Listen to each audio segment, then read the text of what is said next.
Well, one of my favorite things about doing this podcast is I get to run into old friends like yourself and see what is going on in our lives. And you, it's funny because you kind of lose track of each other. You got married, what, 7, 8, 9 years ago? Almost 10. We're old. I know. But it was funny because I came across your blog and was just fascinated with what you're doing and what you've been doing the last 5, 6 years. But tell everybody, for those who aren't familiar, you have a blog. It's called Nothing Down About It. Yes, correct. And it is basically a highlight of your life as a mom of a Down syndrome child, right? A boy who has Down syndrome. Yeah, we started it when he was 1. And basically, I just wanted to share the dynamic that Down syndrome brings to our family.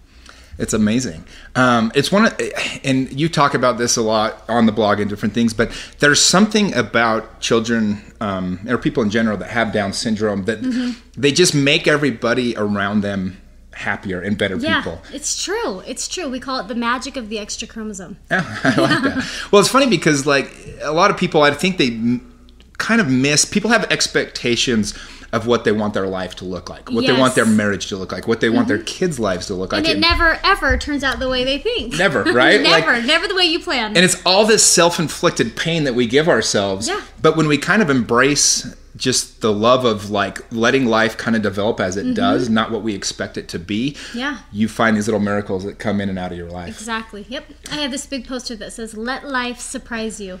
Because the best things have all been surprises, things I didn't plan on. I love it. It's serendipitous to say the least. Well, back us up a little bit. I mean, I knew you 10, 12 years ago in college. Probably 15. Yes, it's been a while. Try not to date myself here too bad, but it's pretty funny. So you got married. You have your first was a daughter, right? Scarlett, yeah. And then kind of walk us through what happened with Wells, kind of how that all came about when you found out he had Down syndrome, and a little bit before we get into all the pluses and all the benefits that he's brought to your life. We'll talk a little bit because I think one of the things that makes your blog so powerful is you've really been able to help other women and other couples to kind of see that, wait, like, this is a huge blessing. Yeah. This isn't something to... But there is a mourning process in the beginning. Yeah. Yeah. So let's dive into this. So you're pregnant. You already had one baby. So Scarlett was a year. We got pregnant when she turned 1. I wanted to have kids close in age. Perfect pregnancy. Nothing was abnormal. Nothing was picked up. We did all the ultrasounds, all the very basic blood work, but we had no indications that we were going to have a child that was any different than our first.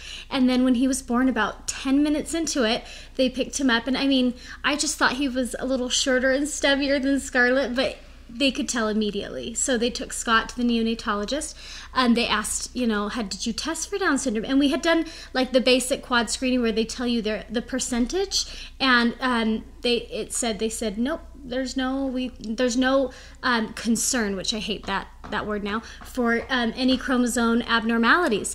So it was very basic. I think it's called the quad screen blood work. So when they said, "Did you test for Down syndrome?" I said yes, and I was just totally almost offended, just annoyed. You're interrupting. This is some sacred time, those first couple minutes. And they said, well, we need to test him. We think there's a possibility. And so I just let Scott take him. I wasn't even worried for the first few minutes. I'm like, oh, gosh, these dorks, like they're just going to take him and realize that they worried us for nothing. And as soon as I saw Scott walking back down the hall, it was all over his face. He had tears in his eyes, and I still get choked up talking about it. But that was like this moment of like, oh my gosh, my whole world just crashed. Yeah, because life will never be the same. Right. Well, so I thought. I was so worried about all these things. And immediately you start jumping in the hospital to what they're going to look like at 20 years old. If they're never going to get married, they're never going to have kids. You start thinking of all these things that now I'm like, how silly that I thought I knew anything, I thought I had all these answers, these scary answers, and I knew nothing about Down syndrome. Had you ever had people in your life, either close to you or any way, or friends that had Down syndrome, members of their family? Not like really. Actually, Scott and I volunteered when we were dating in college for United Angels Foundation, which now I'm on the board of. And so we have these pictures of us in college with kids who had Down syndrome on our labs, little kids. But those are like these interactions that are so brief and short, and I didn't know anything about the medical side of it, how long life expectancy was, what any other possible. And the first thing they do in the hospital is give you all this literature, which is super outdated. And is honestly, it a lot of like scary information, a lot of negative information? That's all it is, and it's terrifying. And honestly, that's the best thing that's come from this blog is we're helping moms get such more accurate, good information early on, because I didn't have that. You type in Google and it's improving, but initially when I typed in Google, it's just scary. Chances of leukemia, chances of a dual diagnosis with autism, chances of celiac disease, all the possible. I mean, what if our kids had a website telling all the chances of drug abuse, chances of getting knocked up in high school, chances of run-ins with the law? Would we still want to have kids? It's like somebody pushes all this negative stuff in front of you of what all the awful things that could happen with your child. It's terrifying. So I always tell new moms, you find moms, find other parents that are walking this road. Don't Google.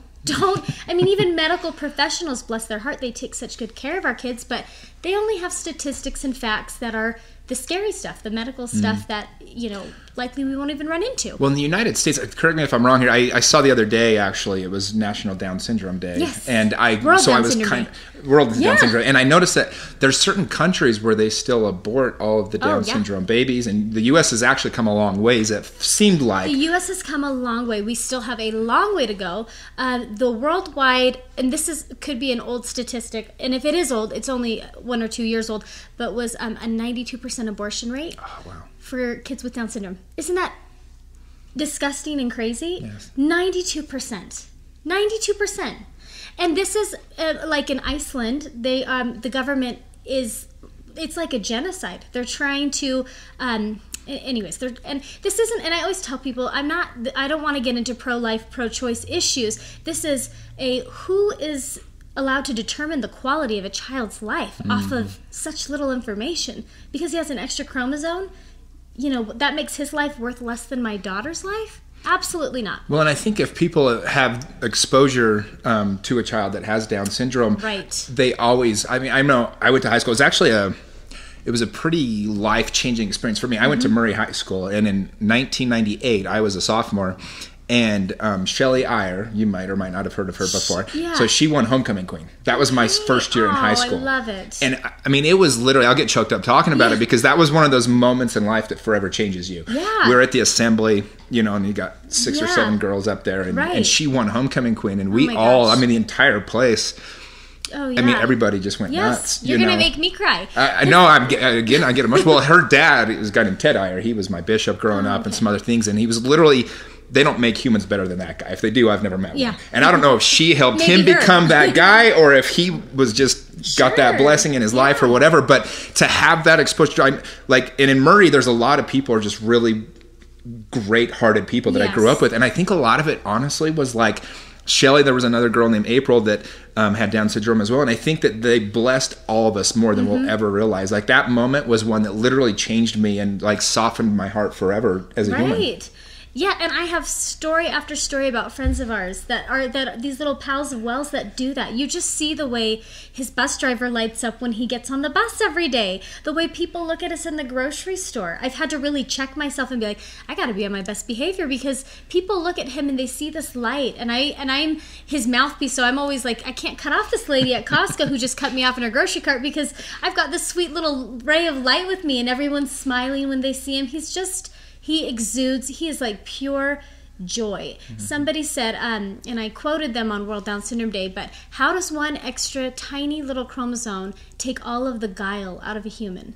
And I don't know, but it does. I've never met any individual with Down syndrome that has intentional guile or malice. Well, I think of it as like the thing that I always got from Shelley, because again, she went to school with us for all 3 years, and really had a lot of interaction with her, and to have a human that you can interact with on a daily basis, and never once in the history of our relationship feel even an ounce of judgment from that other human. Right. There's none. It just doesn't exist, right? And that was it really was such a gift to see that in person every single day, and be able to, experience that kind of love from another human.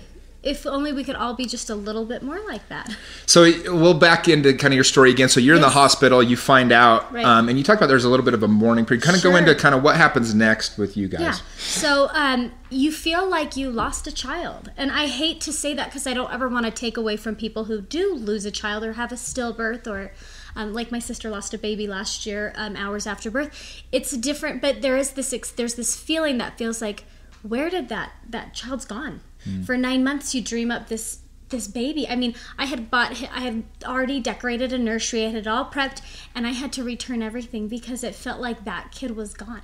Wow. And it was like this cool modern navy blue, and I took it all back and I got all this angelic baby blue bedding for him and stuff. And it's so silly, but I felt like that I had to mourn the loss of this kid I thought I was going to have. Scott and I have all sisters, and this was our first boy experience, and we were over the moon excited, and I had to say goodbye to what I thought I was having before I could fully embrace what I actually had. And it was weird because I would hold Wells and feel all the love in my heart for him, but still feel like somebody had taken what I thought I was having from. Does that make sense? Sure, yeah. And it sounds awful now, but it's true. And I think most moms. I think it's important, by the way, that you recognize the reality of what it was, right? That was a real thing. That was a real mourning period that you had. Yeah, and I don't even look back and feel guilty about it or feel like it was silly. No, that's how I felt, and that's okay. And I love him, and he is literally the greatest thing that's happened to our family. I wouldn't change a thing, but in that moment it was hard. Even though I wouldn't have wanted to trade him even then, it was hard. And Scott was like 24 hours of crying, and then he was like, all right, Special Olympics, like we're going to do Little League, like he had, and I'm like, whoa, slow down, give me a month, And I did. It took me about a month to wrap my head around the whole thing. Yeah. But once I did, it's been, I should say it's been great since. There's always going to be little bumps. Right now we're getting ready for kindergarten and, fighting for inclusion. And there's always going to be something, but it's what fuels our family. And it's great. These are such great lessons. And he's 5 years old now. Yeah. So you guys have kind of had that entire period of him in his baby years, right? Like his toddler years. Yeah. And so what has been the greatest, like, give us a little bit of idea, kind of some of the blessings that you've seen that you maybe didn't even expect. I mean, I think you probably expected, like, okay, we're going to have an outpouring of love. We're going to have this child that's a light, right? What are some other things that have kind of come into your life that you've noticed these last 5 years? Syndrome? Yeah. Well, I mean, he just teaches us things. He teaches us to step back and just enjoy the little things with everyone. When their kid takes their first step or says their first word, it's so exciting. But when your kid does that 2.5 years later than they were supposed to, or, quote unquote, supposed to, it's so celebrated. It's like you work so hard for these things, and you just learn to appreciate the little things. Wells doesn't get caught up in all the, he doesn't care what anyone thinks of him. He's 6, or he's almost 6. Most kids his age are starting to care what their peers think. He just loves. It doesn't even matter. He enjoys the little things. He teaches us to stop and smell the roses, and I don't think we would have learned that without him. And it's really, it's also just a gift to watch the way he teaches kids around him. Kids are they love him. People are drawn to him because he just exudes this beautiful light and love that we would not have had without Down syndrome. And I hate it when, I don't like to make it seem like Down syndrome is who he is and it defines him, but there is something special, and there's all these campaigns with these moms of kids who have Down syndrome, more alike than different. They're and I don't want him to be more. I'm fine with him being different. I love that he's different. He can do things like other kids, and he does have a lot of things in common with other kids. But I like that he's different. It's a great difference. And I think that's something that's getting lost a little bit with society today. Like, we have everybody's so politically correct on everything that it's like it's okay that women are like feminine and different than men. Like that they have different qualities that make them women, and guys are men, and these things that make them beautiful. Masculine. It's beautiful, exactly. And so, like, if the child has Down syndrome, instead of trying to pretend it's not different, like, embrace why that's such a great thing. And that's that like it is one of the greatest lessons he's taught me, because my firstborn can be quite challenging in her own ways, and he's taught me to, like, stop and step back and let her be her, and stop trying to make her who I feel like she should be, or kind of fit her into what other kids her age should, anyways. He's just taught me to stop. Let her be herself. Let them figure it out. It's all good. I love that. It's all good, yeah. So you, and you talked about, I've listened to a couple interviews that you've done where you talk about, you kind of started this blog, nothing doubt about it, because you had some friends that were well-meaning, but came to you and essentially were like, oh my gosh, we're so sorry. Oh, yeah. And that was kind of the trigger for you to kind of do something about it? I was like, you know what? I don't want I don't want people to say sorry. I don't want people to feel sorry for us. I don't want people to ever take pity on our situation. And you know, as he's getting older, I see that even more. People, you know, he runs. He's a runner. We'll be talking at the store, and he'll just take off. And I know people think, oh, that must be so hard. And I'm like, you know what? It's okay. Yeah. It's okay, because every kid is going to be hard. I always say every child has special needs. So my son's special needs are more obvious than maybe your child's special needs, but I wanted people to look at our blog and say, wow, that's a beautiful life. Down syndrome isn't holding them back. You know, when I had Wells, I thought we wouldn't travel as a family. We wouldn't, you know, ever be empty nesters. He would never get married. And now I'm like, he can do all those things. We can do those things. Now we don't want to be empty nesters. We're excited about the thought of having a basement apartment for him. But if he wanted to, he could probably live on his own. And I just wanted people to see that this is not a terminal illness. This is nothing you need to apologize for. This is just a part of who he is and a part of what makes our family so great. And so I kind of just wanted to open up and share with people what our family life looks like. So how long ago did you start the blog? So he was 1, so almost 5 years ago, yeah. Wow. And then how often are you updating the blog? I'm terrible at blogging. I'm actually trying to get better. I want to do a YouTube channel because everybody loves videos of him. Yeah. So, and of all of our kids. And so I thought, I'll start doing that, but right now I'm just really good at Instagram. And even that sometimes I'm not great at. I'm pretty good, but I'm going to be a better blogger. But I used to be really religious about it until I had my 3rd baby. Yeah. And in life, you know. Well, so have you had a lot of people reach out to you because of the blog? Yeah. And give us some examples of maybe some people that you've been able Sure. to kind of help through their situation. Yeah, we have almost, I think it's right now, 40% of our audience is overseas. Wow. So we have people all over the world, and like you said earlier, in other parts of the world, Down syndrome is still very taboo and not super accepted. So these people the rares who decide to keep that child, like me, maybe they have a birth diagnosis, they were surprised, and now they're still institutionalizing overseas, which is so crazy. Yeah. So they'll reach out, and so they need so much support. And so I get a lot of outreach from Europe, from South America, all over the world. And I have a lady in Italy who said, in broken English, told me, you know, I still don't know if I'll ever love my son the way I love my daughter. And that killed me.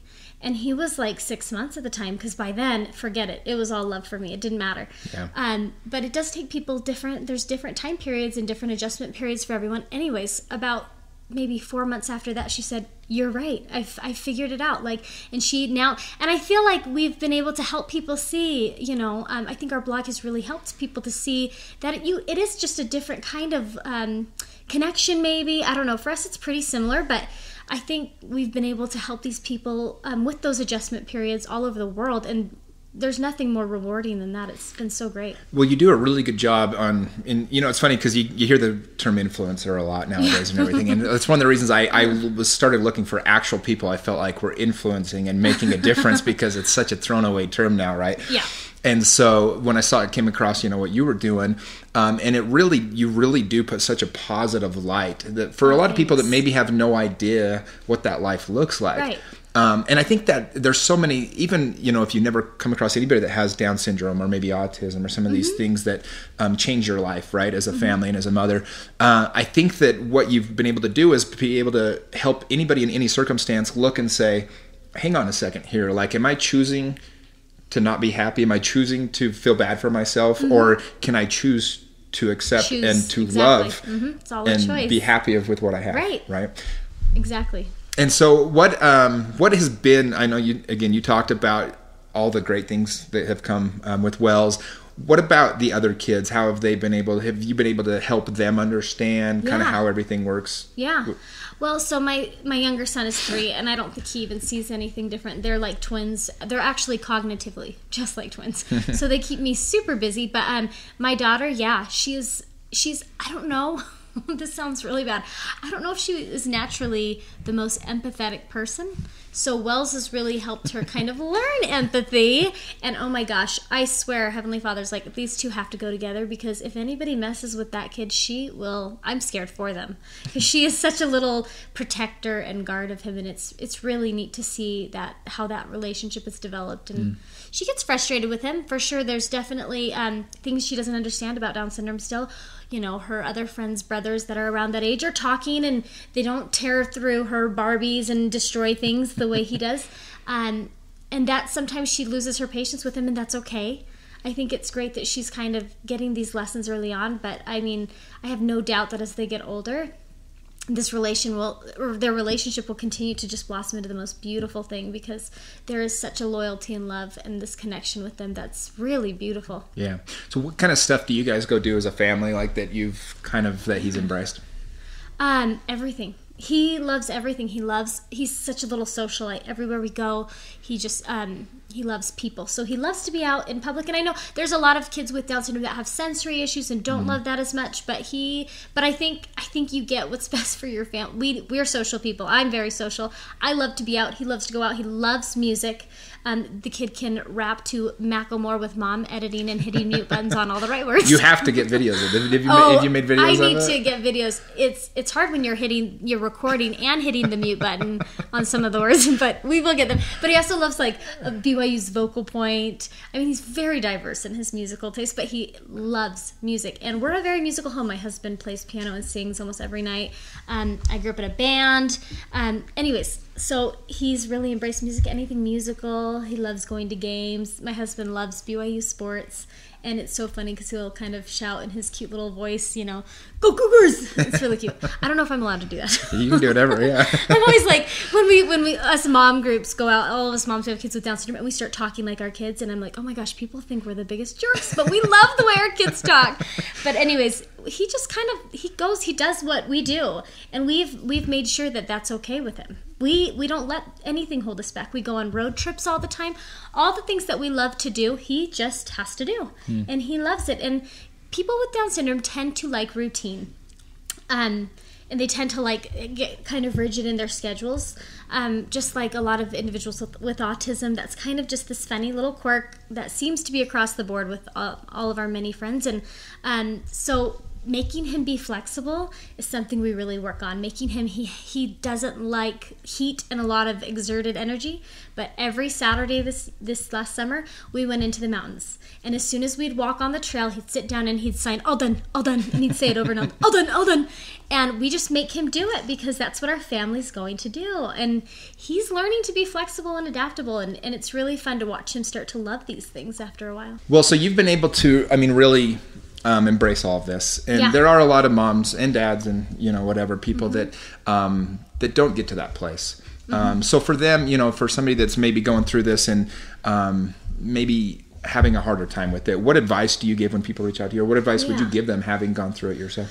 Well, I think with the Down syndrome diagnosis, I have maybe heard one or two families who still struggle after years. I think that people usually adapt. It's such a beautiful diagnosis. I feel like we hit the jackpot. It's just a beautiful, beautiful thing. But like I said, there are bumps. Things change. I mean, we're going to have to deal with puberty differently. We're going to have to deal with adjusting into adulthood differently. And so with that, there are going to be different challenges. But what I tell people is just stop trying to control life. Let it surprise you. Let things just come. And usually those surprises end up being the best things that happen to us. Well, no, I think that's true for anybody, right? Like I talk about this quite a bit actually, and when I speak and train and things like that, is we really do put these expectations on what we're supposed to be. Yeah. And I did that for a lot in my 20s. I kept having this expectation that everyone told me, being in Utah and you're supposed to be married, you're supposed to, and it's like I can look back now from you get a view from over everything after time, and you see this is the blessing of my life that it developed the way that it did, even though it's maybe not what you planned on, right? And I tell people this, I had a close friend going through a divorce recently, and I just said, look, and they were so worried. They were really worried more than anything about it was what other people were going to think about that situation. Right. I said, listen, the beauty of life is found in the mess. And I say that all the time. It's like when we kill expectation and just kind of embrace whatever comes into our lives, we often find most of the time that it's much better than what we expected. Exactly. Because we never knew what we didn't know right. of what our lives could end up being. Life is a refining process, and these things are refining moments. When Wells was born, that was a huge refining moment in my life. I had to really step back and say, okay, what is my goal for my family? Why is this so hard? Why is this such an imposition? It's not. I had to step back and evaluate, what do I want for my family? Okay, I can still have that with this child. In fact, I actually feel like he makes things a lot easier, the important things. I worry way more about my other kid's future than I do his future. Way more.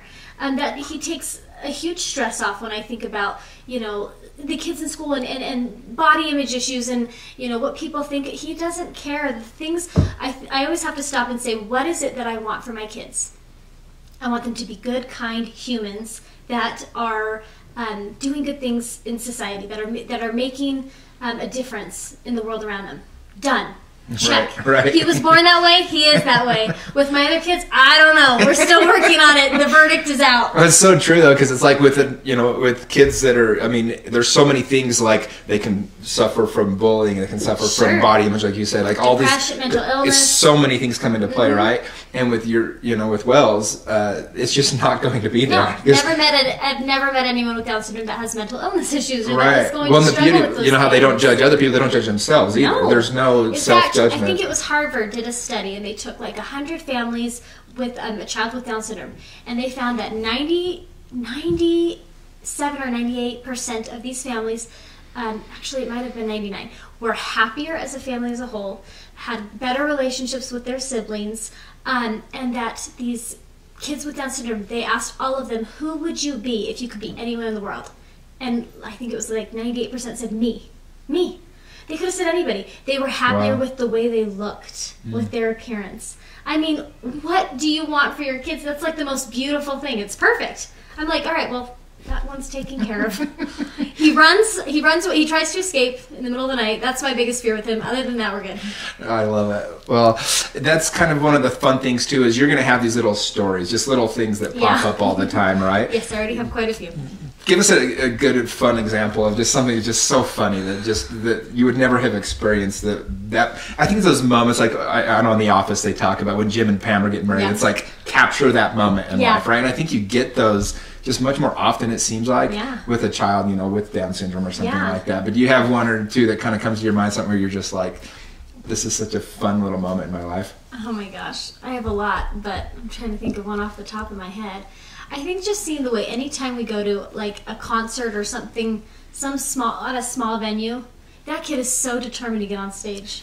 And I can't even tell you, we went to like a BYU Vocal Point concert like a year ago, and our seats were way in the aisle, we were deep in, but he was bolting through people, climbing under, finally made his way up the stage, and they were just kind of like, it's okay, let him up. And he just lights up when he can see a bunch of faces and the way that they look at him. It's like he knows people need him. It's like he knows. Or watching him at a wedding, you've got the cousin and the uncle or whatever that are struggling and are going through these things, and those are the people he gravitates to. It's just funny. You just watch him and it's like he's got it figured out. I remember holding him in the NICU and looking in his eyes and thinking, wow, this kid has so much wisdom in these little newborn eyes. You could just tell he has life figured out. And what a fun thing. Like, what an amazing thing to have a kid that you just know has all the wisdom. Well, I think there's something too, like I think the energy of the universe, it like you can tell when somebody walks in the room and they just have a very negative vibe, or if they have a very positive aura about them, right? Like that's a real energy. And I think a kid that, maybe is much more in tune with that is going to be able to see who probably needs more of that light in his own life. That's probably what you've kind of seen him experience. Absolutely. And every family with Down syndrome, one thing I should have said earlier when you said, what would you say, is we can't compare our journeys, because even our journey with Down syndrome is going to look so different from, we have three families. We all live within 6 houses of each other. We all built by each other. We all have kids with Down syndrome. And all of our kids are so different. They all have such different interests. They have different struggles, different things that they're thriving in, different things that they are not quite figuring out, cognitively, different speech developments.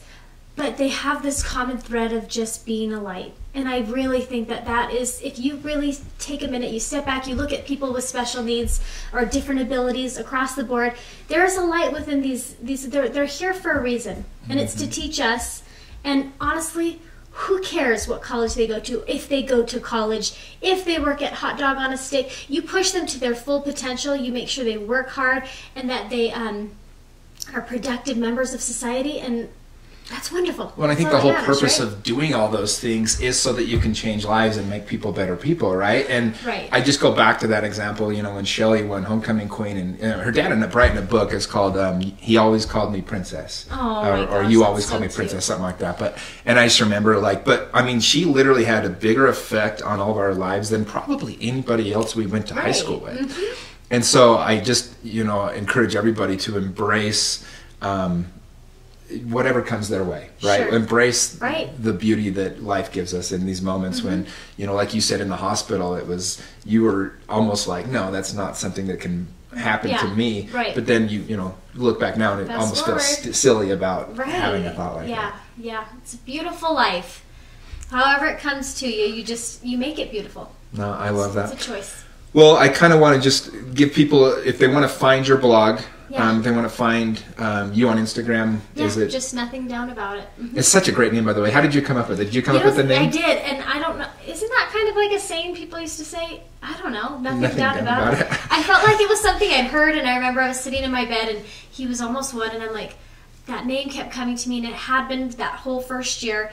And I was like, I bet the domain name's taken, and it wasn't. So then I quickly got the Instagram, and I just didn't even use it for a while, and I just feel like there's something down about, you know, a kid with Down syndrome having possibly more health issues, but the actual diagnosis and who it makes them as a person, there is nothing down about that. And like I said, I didn't want people saying sorry or feeling sorry. I wanted them to know this isn't a downer life. I always call it up syndrome because it makes our family, it elevates us. We love it. Well, I just think in my own life, if one of my nieces or nephews had Down syndrome, I would it would be so much fun, right? Yes, I would be like the worst uncle though. I'd be the one that would be encouraging him to run on the field or the stage at every chance I had. I see that. And they do. My sisters and my sister-in-laws, he's everyone's favorite. I bet. Yeah. In his special way. What a gift you've been, and what a gift he has been to everybody. Thank you. I encourage people to go follow your journey and keep us posted. It's been fun, and thanks, Jimmy. Thanks. It's so fun to catch up again. You bet. Good to see you, Oakley.